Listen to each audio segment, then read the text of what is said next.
Perawat cantik tuan muda arogan. Bab 055. Di dalam mobil, Aleska memasangkan seatbelt untuk Saskia. "Aku tidak mau pulang," desis Saskia.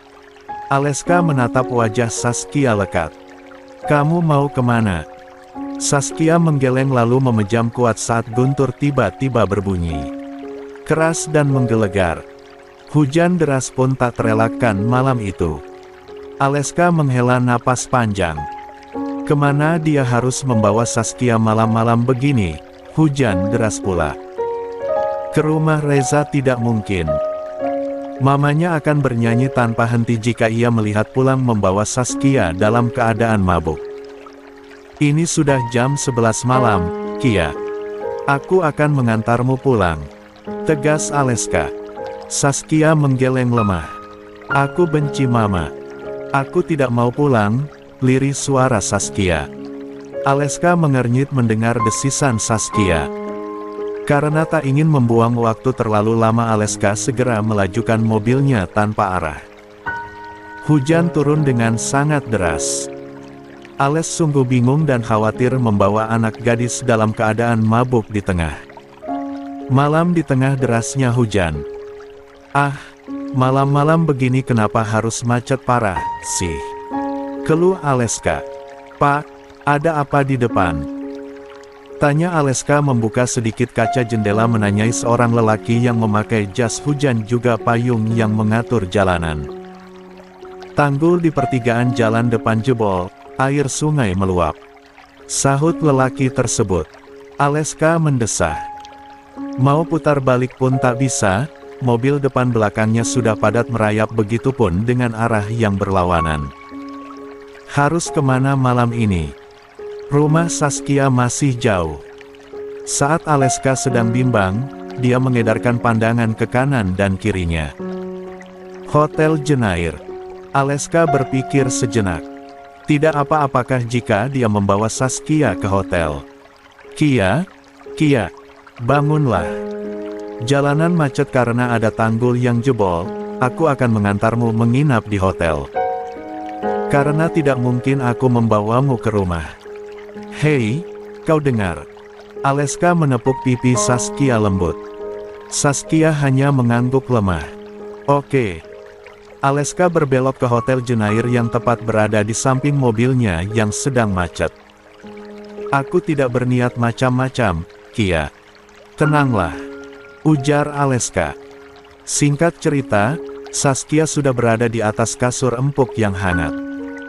Hujan di luar sana masih jumawa mengguyur semesta dengan sangat deras. "Sebaiknya aku menunggu hujan reda baru pulang," gumam Aleska seraya menyelimuti Saskia. Namun Saskia menggeliat dan tangan Aleska tertarik tubuh Saskia. Aleska yang sedang membungkuk terjatuh tepat di atas tubuh Saskia. Wajah mereka sangat dekat. Deru napas hangat keduanya saling beradu. Les, dingin, selimut, lirih Saskia dengan mata terpejam. Aleska menelan ludah melihat bibir Saskia dalam posisi sangat dekat. Bibir yang merona, merah serta basah. Sungguh sangat menggoda.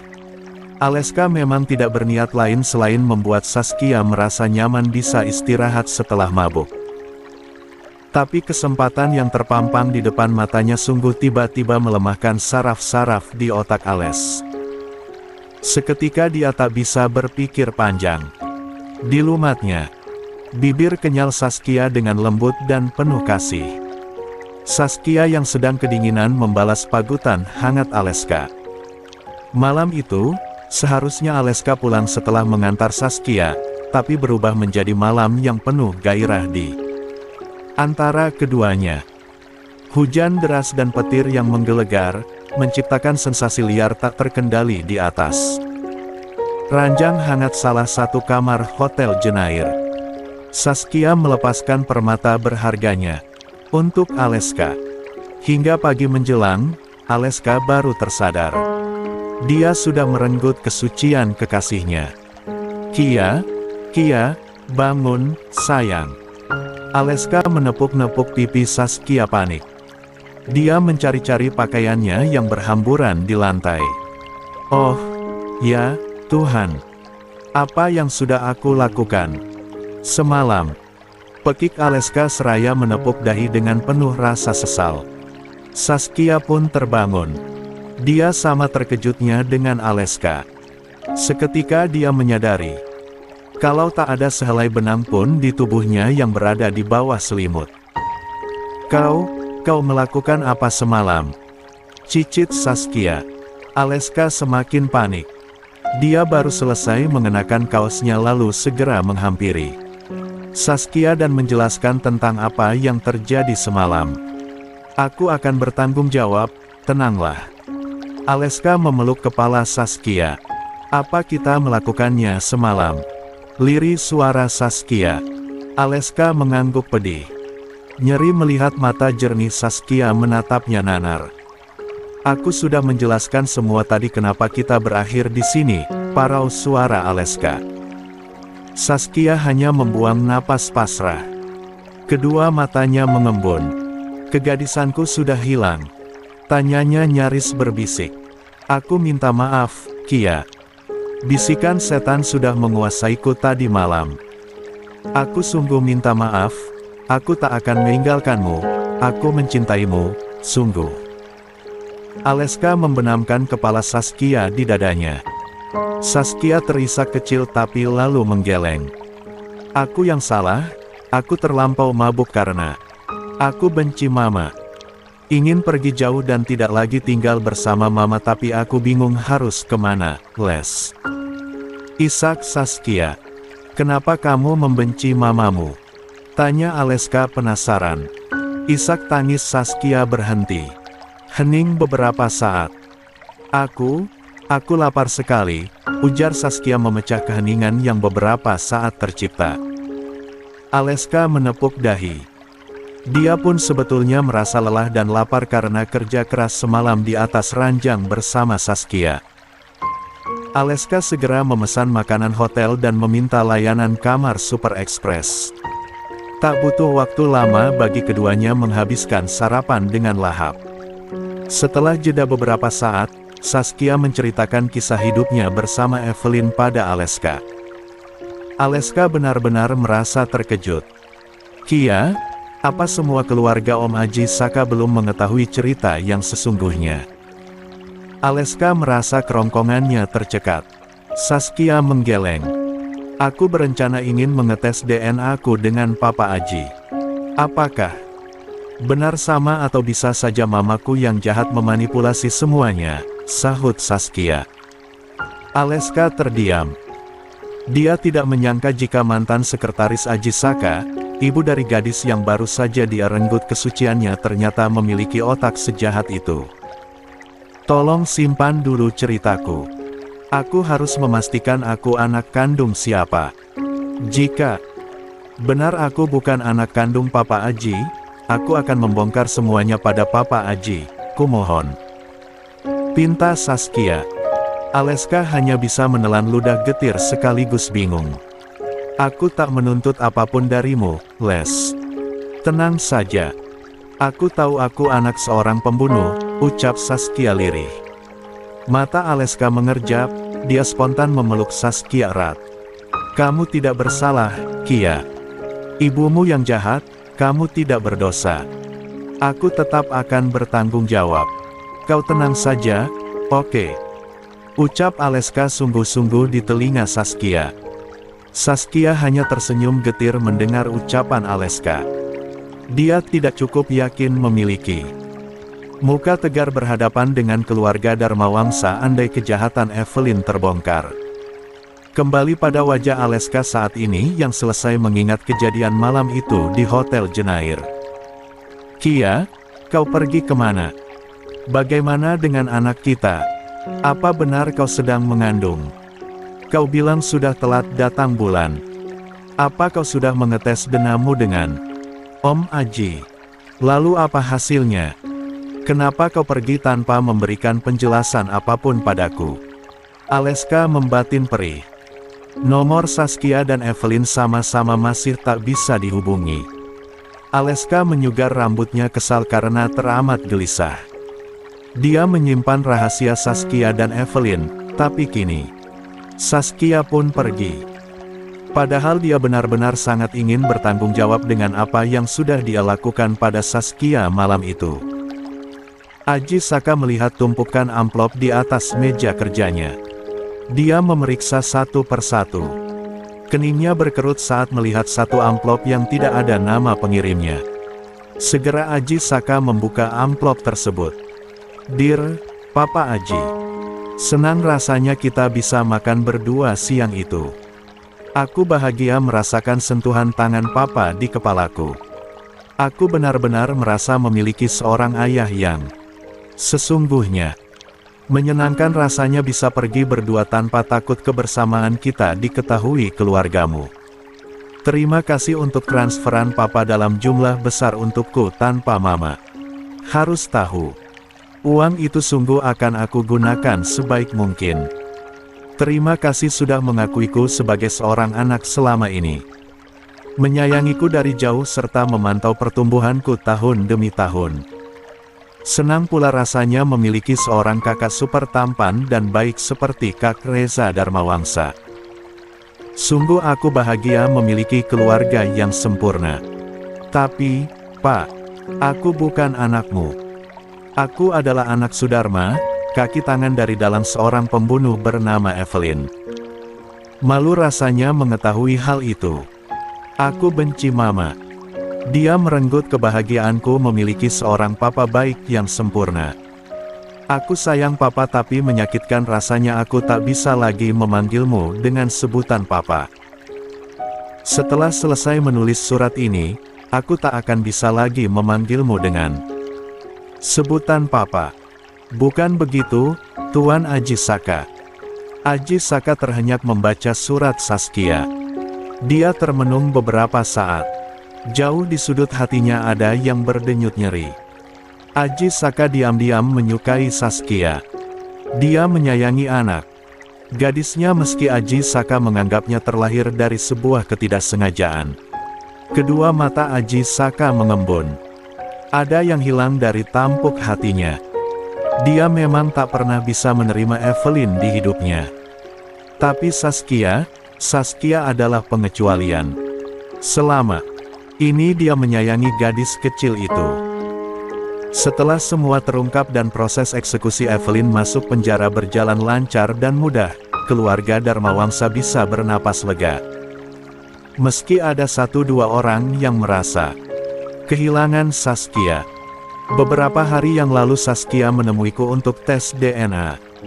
Claudia berada di ruang kerja Reza di rumahnya.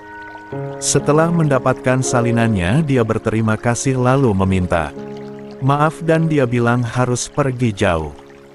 Claudia menyerahkan salinan tes DNA milik Saskia. Aji Saka menerima lembar salinan hasil tes DNA dari Claudia tanpa ekspresi. Kupikir Saskia sangat tertekan selama ini. Tiap kali menemuiku dia selalu tak bergairah. Apalagi jika muncul bersama Evelyn, Saskia selalu tampak tidak bersemangat. Apa mungkin dia tahu kejahatan Evelyn sejak lama? Tanya Claudia. Reza dan Aji Saka tidak menyahut. Keduanya hanya menghela napas dalam. Padahal aku sudah bisa menerima jika Saskia yang manis adalah adikku. Tapi ternyata dia anak pembunuh Mama, ucap Reza pelan. Saskia tidak bersalah. Dia lahir tanpa ikut terlibat kejahatan yang dilakukan Evelyn, tukas Aji Saka. Reza menelisik wajah Aji Saka. Dia berpikir papanya cukup terpukul mengetahui Saskia bukan anak kandungnya. Aji Saka memang sangat setia dengan Serindita.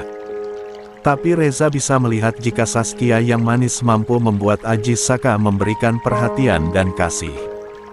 Sayangnya sebagai seorang ayah, Claudia mengembuskan napas keras. Mengerikan jika seseorang sudah memiliki obsesi yang akut.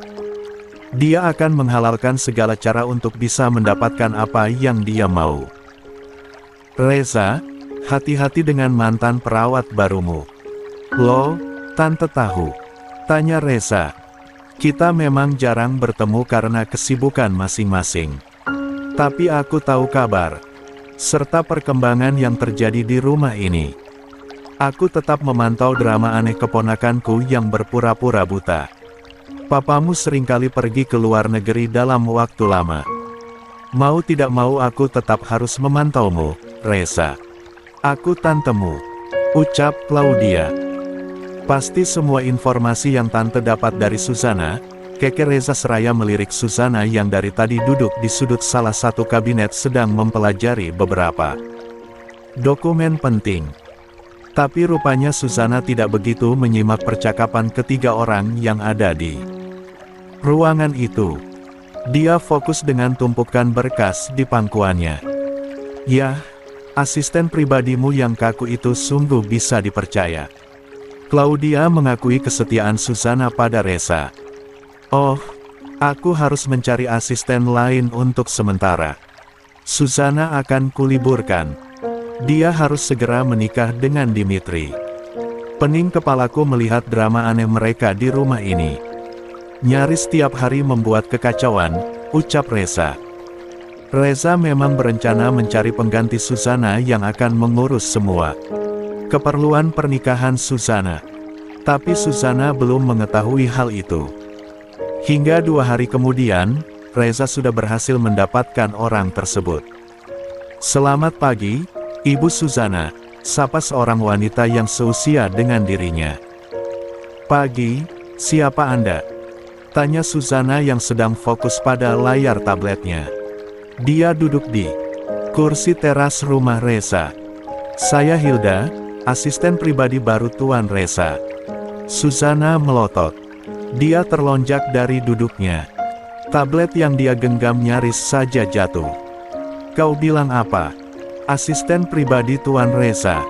Hilda mengangguk sopan. Susana bergidik ngeri. Bisa-bisanya wanita gila di hadapannya nyasar ke rumah Reza. Dia segera menghubungi pos keamanan di gerbang utama.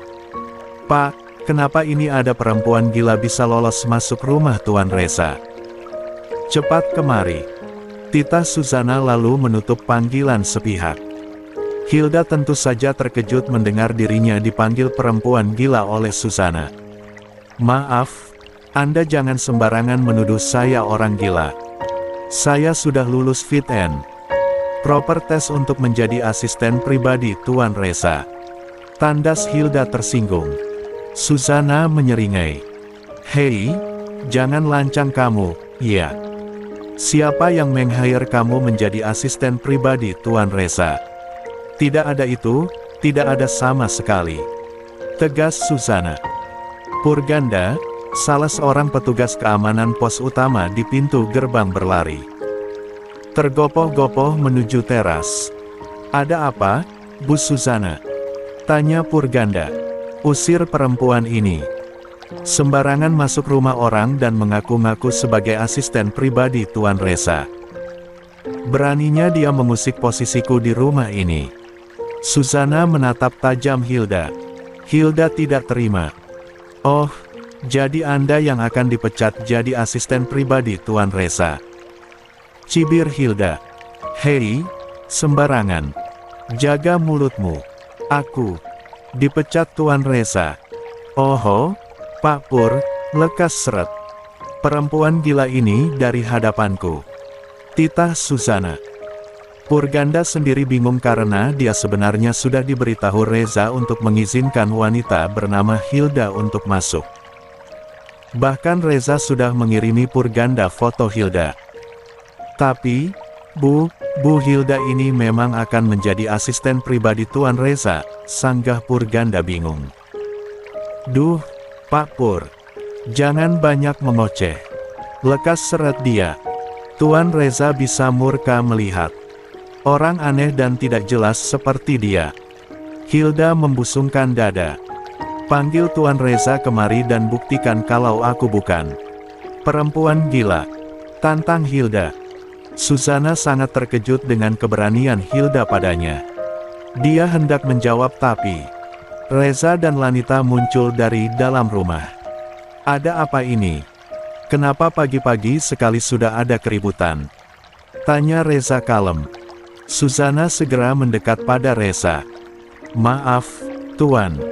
Ini ada perempuan aneh baru kabur dari rumah sakit jiwa sepertinya.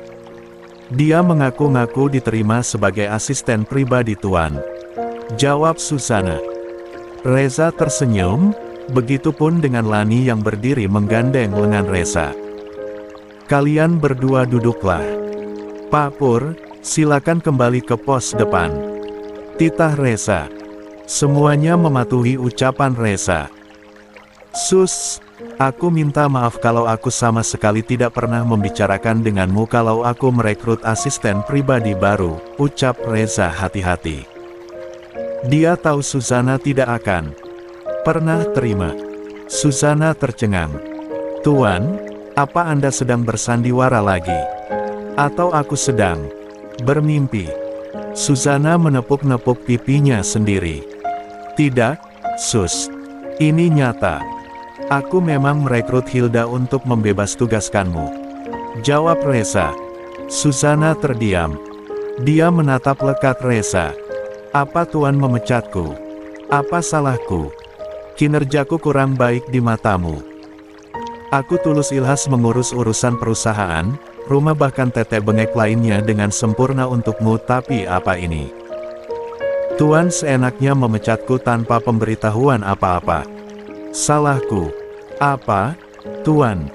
Suzana tidak terima Reza sungguh merekrut asisten baru. Tenang dulu. Aku memang sengaja tidak memberitahumu karena aku tahu kau tidak akan setuju. Bukan begitu, sayang. Reza menoleh pada Lani. Lani mengangguk sembari tak henti-henti mengulum senyum. Reaksi Suzana sudah persis seperti dugaan awal melihat Reza merekrut asisten baru. Hilda akan mengerjakan tugasmu sementara selama kau mengurus pernikahanmu dengan Dimitri. Oh, Lani akan dengan sukarela membantumu. Reza berucap tenang. Suzana melongo. Menikah? Reza mengangguk. Ya, menikahlah dengan Dimitri, segera. Titah Reza. Suzana menggeleng beberapa kali. Tidak, tidak. Ini bencana. Aku tak bisa meninggalkanmu, Tuan.